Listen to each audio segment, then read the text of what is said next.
With all the brilliant handgun options on offer today, why would you want to get an old, outdated surplus handgun that's been shot to hell and back? You might be surprised to hear that there are many reasons for you to consider adding a surplus gun to your armory. With each year that passes, fewer surplus guns are available. This means their value increases over time, further adding to the collectability and novelty of owning one. Not only are some destined to become antiques with a rich history, many still perform superbly when compared to what's new in your local gun store. Some surplus guns were made to fit a precise mil-spec requirement. This means they are usually battle-tested, reliable, and deadly, not to mention an aftermarket rife with upgrades and spare parts. Before the comments section goes crazy, best doesn't only refer to performance on the battlefield. Some of these are just awesome to collect and have, while others still hold their own in the ever-changing face of weapons development. Keep watching to find out more about our top surplus handgun picks. Back in the 1920s, the French military was in need of a new service sidearm. They required a high-capacity, compact handgun capable of killing at 50 meters. John Browning stepped up to the challenge to fill this gap. Unfortunately, he met his end in 1926, leaving the high-power design incomplete. If it weren't for Browning's protege, Dieudonné Saïve, we would not have this robust handgun today. He completed the project, along with the help of F.N. Herstal. The Belgian military adopted the high power as well as the Allied and Axis powers in World War II. The French military actually decided against the Browning high power. On first look, the high power appears similar to the Colt M1911. While it was an evolution of the 1911, many of the design elements had to be changed, since Colt had bought the patents for the M1911. The all-steel construction feels incredibly solid, but this doesn't add to the weight. It weighs in at 2.2 pounds and handles recoil like a dream. Emptying the 13-round magazine is fast and accurate. The bore axis sits at the perfect level, while the slim, elegant lines keep it firm in your hands. The slide stop is right where it needs to be with no extra movement to send the slide forward. My larger hands presented a slight issue. Sometimes a bit of hammer bite occurs with each shot. This is easily fixed with a replacement hammer or a bit of a lower grip. I would also consider upgrading the trigger. It can be a little heavy due to the magazine disconnect, which prevents the gun from firing without a magazine in place. It may be old and mostly phased out, but the Browning high power has been battle-tested since 1935. It's hard to find something this accurate and robust that will cost less than $500. If the Russians have a name for anything, then it's for being tough as nails. Their Soviet military equipment is no different. What they lack in aesthetics, they make up for with robust designs and usability. The TT-33 Tokarev is a prime example of the Soviet era's handiwork. It was developed by Fyodor Tokarev for the Soviet military as a replacement for the Nagant M1895 revolver. The M1895 had been used since the time of the Russian Empire, so they were due for an upgrade. The TT-33 Tokarev drew inspiration from the FN model 1903 as well as utilizing the short recoil tilting barrel system from the Colt M1911. Although similar to Browning's weapons, it had a much simpler hammer and sear assembly, making it extremely reliable, even through war-torn environments. You have to remember that the TT-33 is a Russian-made handgun. This means the fit and finish is clunky and pitted, and the gun is generally not very comfortable to hold. This doesn't take away from the formidable structure, hard-hitting power, and precise accuracy.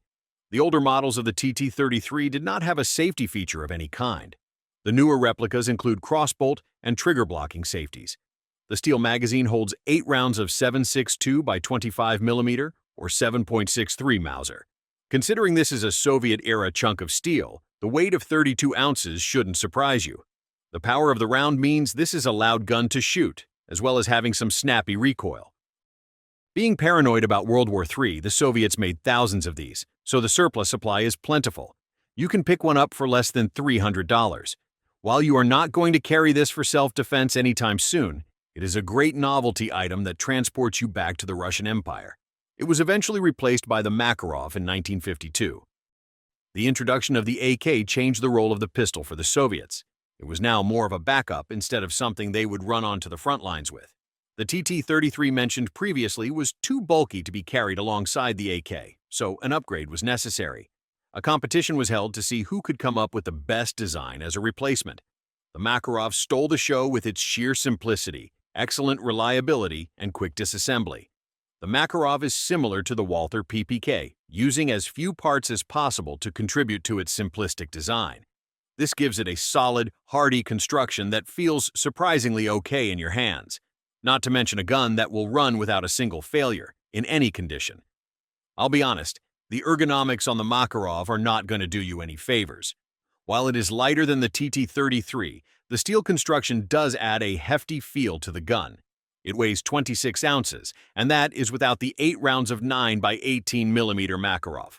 An interesting feature of the Makarov is the magazine release situated at the base of the magazine. This was to prevent magazine loss on chaotic battlefields, especially since they have mostly been used in snowy conditions. The Soviets went out of their way to make the Makarov as safe as possible. The decocking lever acts as the safety switch, which also prevents the hammer from hitting the firing pin. The first pull is a heavy double action which will stop any unwanted discharges. It is not the most accurate pistol on the market, but the Makarov still wins enough points where it counts to be considered on this list. It is no wonder it has been used since 1952. Some Russian police and military units still rely on the robust design of the Makarov pistol. In the relatively short time span that Glock has been around, they have developed a massive cult following. Understandably so, since their guns are usually works of perfection that function exactly as they say. Before the 1980s, Glock had never made a single firearm. They started off making curtain rods in the 60s, then moved on to knives and other military components in the 70s.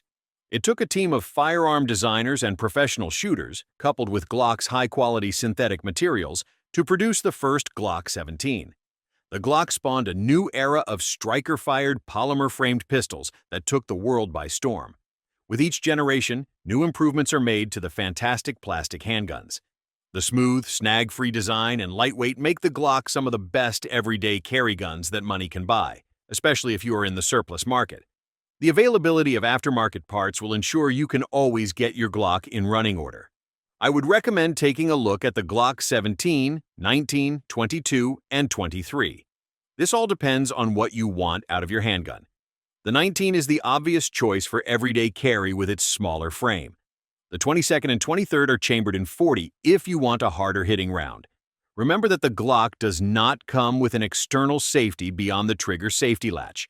They have been proven to be 100% drop-proof and have a stiff first trigger pull, so carrying one is an option, providing a smooth draw and fire experience. It is hard to say anything new about Glock that has not been said before. They are beautifully accurate, ergonomically perfect, and available in good supply. The only complaint I have with Glock is that they are boringly perfect. It is blocky and offers little in the way of style. At the end of the day, appearance doesn't matter in a life-or-death situation. One thing you can expect from the Italians is sexy, streamlined designs that are pleasing to the eye. The Italian-made Beretta M9 is a thing of beauty, and it functions like a beast.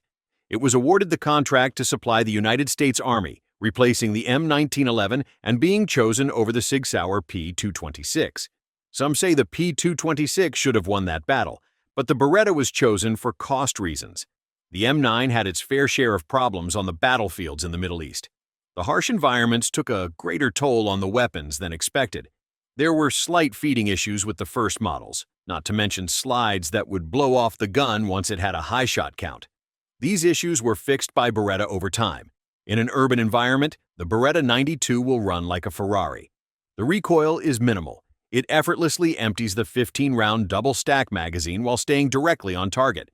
The trigger is insanely smooth with a double action pull of 13 pounds and a single action pull of 5 pounds. It has a very short reset that audibly clicks into place, enabling fast follow-up shots and quick handling. The open slide design enhances reliability and reduces rearward weight as the slide cycles back and forth. The Beretta also includes multiple safety features. A firing pin block prevents the firing pin from moving even if the trigger is pulled, and a rotating firing pin striker moves out of the way when the safety is engaged. The external safety is also ambidextrous. The performance of the Beretta will still compare to similar options on the market today, but it has become outdated by newer models. The weight of 33 ounces is just too much for everyday carry, and that doesn't even equate to the higher magazine capacity that some of the smaller options have today. If you have small to medium-sized hands, you may have trouble reaching all the controls efficiently. While it is an excellent surplus gun, You have to decide if it will work for you. Like the Beretta M9, the Sig Sauer P226 was developed for the U.S. Army's XM9 pistol service trials. These two guns were the frontrunners, both bringing top features to the table. The P226 didn't lose out because of performance. The M9 was cheaper for the whole package and so was chosen to be the designated firearm. This didn't stop the Navy SEALs from adopting the Sig Sauer P226 in the 80s due to its remarkable anti-corrosion abilities, and it is still being used to this day. Being made for military service, you have to understand that the P226 is a hefty gun, weighing in at 34 ounces. It has a 4.4-inch barrel, an overall length of 7.7 inches, a height of 5.5 inches, and a width of 1.5 inches.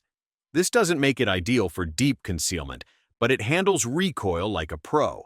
It is an exquisite gun to shoot. I find the bore axis to be near perfect, seemingly always bringing your eyes directly to the sights. The backstrap swell on the grip makes it feel like the gun was made for my hands. The beaver tail also assists in keeping tight control. There is an E2 model with smaller grips for those who are less well endowed. The fat frame holds 17 rounds of 9mm ammunition, but there are 40 Smith & Wesson, 357 SIG, or 22 long-range versions available. There's something for everyone.